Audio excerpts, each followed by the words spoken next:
Құрметті менің оқушыларым, сіздер бүгін мектеппен қоштасып, үлкен өмірге жолдама алғалы тұрсыздар. Шәкірттерім, алдағы үлкен сын ұлттық бірыңғай тестілеуден абыроймен өтіп, қай кезде де терең білім алу жолында жалықпай, талмай ізденіп, ел тізгінін ұстайтын азамат болыңыздар. Үлкен өмір жолына бастар қадамдарыңа сәтті сапар, өмірлеріңе құтты қадам тілеймін.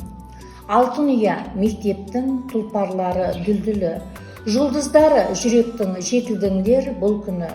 Бірің хакім, ал бірің болыңыздар ғұлама, мың дауыспен сайраған о өмірдің бұлбұлы.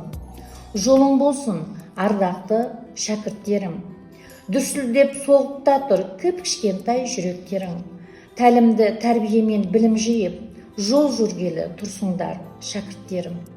Ұмытпаңыз алтын ұя мектебіңді, ұстазыңды, балалық шақ көктеміңді, орындап мақсат міндет арманыңды, жасай бер туған елге еңбегіңді.